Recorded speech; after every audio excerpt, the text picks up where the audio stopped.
Hey everybody, it's Mitch, and welcome to my next video. Today we are going to be doing another Dungeons & Dragons 3.5 character build. And today's character is, today's build is going to be the Uber Cleric Tank. Now, these guys are crazy. The Uber Healer, the Uber Healer Tank.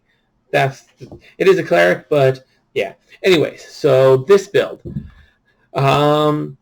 Basically, the point of this build is to do two things.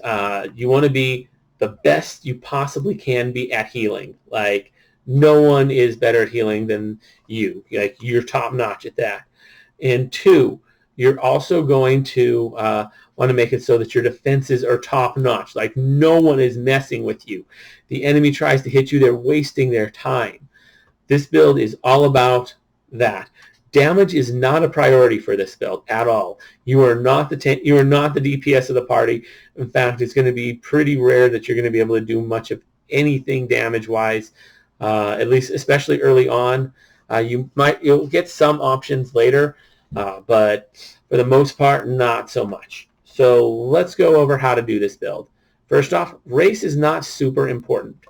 Any race works. The smaller builds are better. So if you won't go with something like a halfling or a gnome are good because of their small size. Halfling's a little better because they get that dex bonus, which gnomes don't, although gnomes get some con, so that's also good. Staying alive, very important. So both good options. Let's see. Your class levels, first 6 levels, cleric. Hands down, cleric. You're just going to drop those first 6 levels into cleric. Oh, and as a bonus for this build, you get full turn undead. So you are also a master of the undead. And you get some interesting stuff later in the build as well. So once you've got your 6 levels of cleric, you're going to want to be trying to grab a few things. One, you need to be a worshiper of Palor, and you need to be neutral good. Those are requirements because of the first prestige class we're jumping into. So that's incredibly important.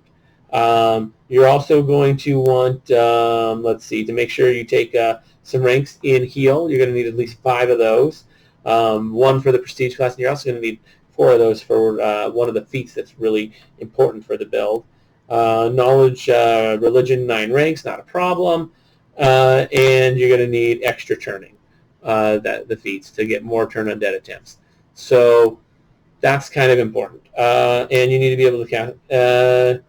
and that's really all you're going to need to focus on those first 6 levels. You're going to need that one particular feat, although I wouldn't get that right away. The feat you really want to grab right away, probably at first level, is Augment Healing, which requires 4 ranks of healing. This will make it so that all your healing spells do 2 extra per spell level. So your first level spells will do, 2 extra we'll do 2 extra healing. Second level will do 4. Third will do 6. Ninth will do 18. So that's pretty good, and that's any healing spell. So any spell you have that deals positive energy, this will apply to. Really nice. Yeah. So it's really, really good spell. Technically, yeah. So yeah, that's one of the better feats. It's really crucial for the build. It's just good in general. The more crucial part is, of course, when you get to 7th level and you decide to jump into your prestige class of Radiant Servant of Palor. So yeah, Radiant Servant of Palor, that's really what you're going to need. You can't do this won't be till 7th level that you can jump in this. You do need the 6 levels of cleric because that will save. I guess there's ways to get in earlier, but not really worth it. Better off just taking those 6 levels of cleric. So you jump into this. They get all sorts of good stuff. They get extra greater turning. They continue to get their spell progression just like the cleric. You lose almost nothing with this. Your hit dice goes down, I think, but for the most part, it's not that. You really don't lose much for this class. You keep your turn undead. You keep your spell progression. Those are the 2 biggest things clerics got anyways, and these guys keep both of them. So, yeah. Their turn undead is even better because they get an extra greater turning. So a number of times per day equal 3 plus charisma modifier. You can make one of your turn undead attempts a greater turn undead. So when doing a greater turn undead, it does also use a turn undead to do that. It requires both to make use of that. But it is very good, and it makes it so that any thing that you turn dies. So really great. They get various immunities. That's the real thing that is really important to this is their Empower Healing. They get Empower Healing and Maximize Healing, and then they get Supreme Healing. Those are the big ones. They also get a couple little things like Positive Energy Burst. They get a new domain that they can add. They get Radiance, which can actually be really useful. You can make a few spells can get much more powerful with that. Once you get to really high levels, there's actually a few light attacking spells, and you double the radius of them. So the spells just automatically widened, which is kind of nice. It's pretty. That's a little bit of a loose interpretation, but yeah. This particular class, great for healers. It's one of the best prestige classes in the game in terms of trying to get your healing ability up. So definitely top notch there. Now, this will only get you to about 16th level. Once you hit 16th level, though, you're going to want to jump into Sacred Exorcist and start just filling out those levels, because you want the full 10 levels of Radiant Servant of Palor. If you're only going to 20th level, well, you take the first 4 levels of Sacred Exorcist, no big deal. But if you're going into Epic, you just keep going at it. This build, I really don't know what to do with this build after 26th level, but it's where you're going to get there anyways. So this one just requires, so you're going to need a few more ranks of Knowledge of Planes and Knowledge Religion, not hard. You're almost certainly going to have that. You got to make sure you have to pick up either Dismissal or Dispel Evil. And then you're going to need to talk to your DM to make sure that you can meet the special requirement of having your church sanction you to be a Sacred Exorcist. Although if you're a Radiant Servant of Palor, there's a decent chance they'll sanction that, because you're probably pretty high up in the Church of Palor if you're a 10th level Radiant Servant of Palor. So yeah. Now, what's cool about this build is you go to cast something like Cure Light Wounds. All right, well, instead of rolling a d8, you're going to just do 8, plus 2 because it's a first level spell, plus 5 for your caster level, so that's 15 already. Then on top of that, you would, and then that's all going to be, and that's all going to get, you're going to have your empowering on top of that. So that's just going to multiply everything by 1.5. So you're looking at about 22 hit points just every time you cast Cure Light Wounds. That's a lot. That's way more than you would normally do. Like, without all this stuff, Cure Light Wounds is going to get you, maybe 10. This is like pretty much doubled it. This is going to be true with Cure Moderate, Cure Serious, all that. I mean, you can put your Cure spells. You don't even need to prepare those, because you have spontaneous casting of them just for free as a cleric. Well, as a good cleric, but I mean you're neutral good, so yes, you will have that. Now another so yeah, then of course when you get into higher stuff, I think these guys also get. I think there's something somewhere in here where they get like a +1 or something. They gain, anyone within you gets a +2 on will saves. So you and anyone near you, these guys get a lot of cool stuff. And of course, Sacred Exorcists get all sorts of interesting stuff. They're not the major part of the build, but it is cool. I mean, they continue to get the spell progression. They continue to get the Turn Undead, which is a major reason why they're part the real reason why they're what you would go to afterwards, so that you can maintain that. But you're also going to get exorcism. You're going to resist possession. You're going to be able to choose either undead or evil outsiders to do extra damage to. You're going to eventually get consecrated presence. So you get a number of interesting things that they're not really a major part of the build, but they're cool to have, and they make you better with undead, which was always more of a side bonus with this particular build. But it's still a good bonus to have. When you run into undead, it's definitely nice to just be like, yeah, no, you're bye. Yeah, these guys are pretty good like that. Other things that you can do with this particular build, you're going to have a ton of turn undead attempts, and you're going to want to do something with them.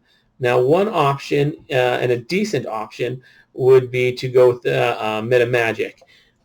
Reach spell is actually really useful because Cure Light Wounds, all the non-mass cure spells are touch range. So being able to extend those out to 30 feet, pretty nice. So it does eat up a lot of it does eat up a lot of turn undead attempts to do divine meta magic with that, though. And another one, of course, quicken spell, always a good one to throw in there. You're going to get limited uses out of it, but it is nice to have. Let's see. Some good things to keep in mind. One spell that if no one else in your party has it, it might be good to get to find a way to persist your spells, because once you get to higher level and you get access to Storm Rage, it would definitely be good to get that persisted. Mainly for the speed boost, because you're probably going to be one of the slower members of the party for a long time, which is a bit of an issue. But if you have a persistent Storm Rage on every day, no problem. Now you have a nice 70-foot fly speed. You're good. And or 40-foot fly speed. Sorry, I'm forgetting that. And then you can also get it up to 70 with haste if you could cast that and have that persisted. So that will help. It also gives you an attack option, so when there's nothing to heal, you can always just drop a lightning bolt as a standard action for 10d6 damage. It's great. Storm Rage is kind of your friend. It's going to be your main damage dealing option. In terms of gear, I would recommend looking at what your dex is. It really depends on how you build it, but you're going to need to see what your dex and your wisdom and all that is, and see what your best option is. Maybe it's the full plate. Maybe you want to stick with light armor. It really depends. You could always, you're going to want to make your weapon a defending weapon and just max it out, so that you can, and just always have it on full defend. So you have, a +5 weapon that isn't a +5 weapon, it's a +5 shield, effectively. That's definitely something you're going to want to do with this build. A nice shield is always good, but it really depends on how you're building it. If your wisdom's high enough, it might make more sense to go with the monk's belt and go that route with the bracers of armor, or maybe not. Maybe it's better to go with the shield and then some either light or medium or heavy armor, whatever makes sense for whatever your dex is, to just get your maximum AC.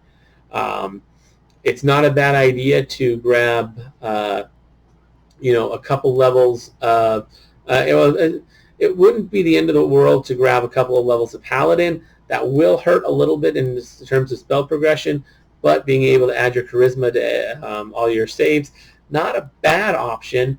And, dropping enough levels in Paladin will actually, it does actually start progressing it. Paladin actually progresses your turn undead at 1-to-1 ratio. You just don't get anything for, I think, the first 4 levels or something. But once Paladins get turn undead, I'm pretty sure it's just Paladins are just 4 levels behind clerics. It's not a half thing. It's just 4 levels behind. So at low levels it's bad, but at high levels it's actually pretty good. They keep pace fairly well. Not the best option, but not terrible. Being able to add your charisma to your saves is nice, and it will give you some attack options, really, and probably better options for defenses as well. It really depends on what you want to focus on, in all honesty. If you're going to do Paladin, though, it might be better to just not do Cleric and just go, well, maybe not. Yeah, maybe not on that one, unless you find some way to get better spellcasting off of the Paladins. Anyways, also, yeah, you can't. You got to be neutral good. So yeah, Paladin doesn't work. I'm not sure if there's any Paladin that would work with that. Anyways, finding some way to add your charisma to your saves wouldn't be bad. Cloak of Resistance, always good. You're going to want to get those saves up. You're going to want to buy that Ring of Evasion so that when you do make your reflex save, you're good. Your will save, you're almost never going to fail that. Your fort save, you'll probably be okay with because you have good fort save from your two main classes. And not from Sacred Exorcist, but you do from Cleric and Radiant Servant, so you're good on that. Reflex, keep that dex high and you'll be fine. You want to keep that con high anyways. All your save, like dex, con, and wisdom are going to be some of your highest saves anyways. That and charisma. Strength can be your dump stat. Int will be your second dump stat. Strength should probably be your lowest score. Like, just dump strength. As soon as you're capable, probably have reduced person and permanency cast on you to make yourself smaller, get a little bit more AC. Maybe try and wear some like ghost touch armor or something to make it so that it's harder to hit you with attacks, so that like make it so that touch attacks, a lot of touch attacks won't hit you. Various things. You want to do everything you can to make yourself as hard to hit and damage as possible, while also making your healing as high as possible. Just go all out with both of those two options. Your damage is going to suck. It's going to be bad.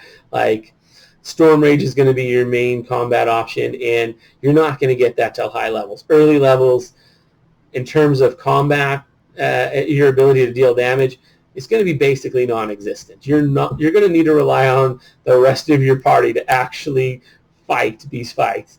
You're just going to chill, sit in the back, and when your turn comes up, like one of my players is playing this build right now, and every time it's his turn, it's like, does anybody need healing? Like, that's always the main thing he asks. Is always tries to figure out who needs healing, because that's your job. Is you're the healer. You're the guy who people go to when they're hurt. Your job is to conserve resources so that you can keep the party alive. That's your job. They take care of the fights. You keep them alive. That's what this build does. And you stay alive yourself.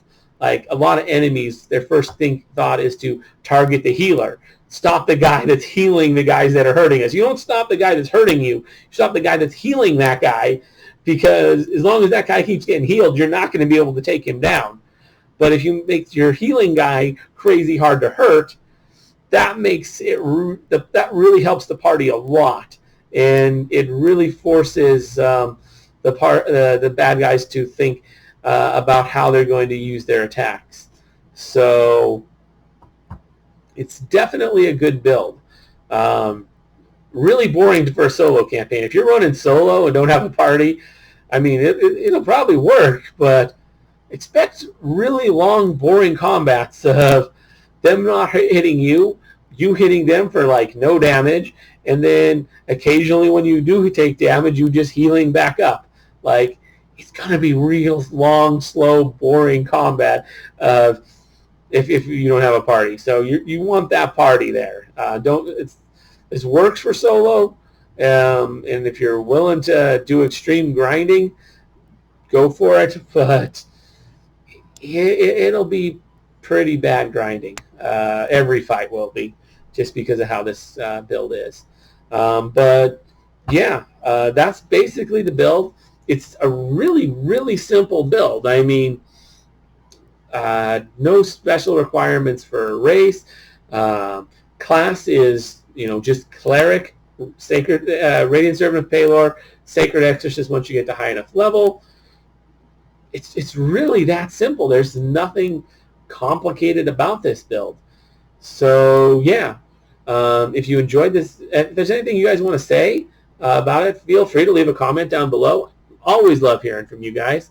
If you enjoyed the video, consider giving it a like. If you're not already subscribed to the channel, why haven't you done that? But other than that, just subscribe for more awesome videos, and maybe ring that bell to get those notifications, because YouTube's not the best at notifying subscribers unless you do that.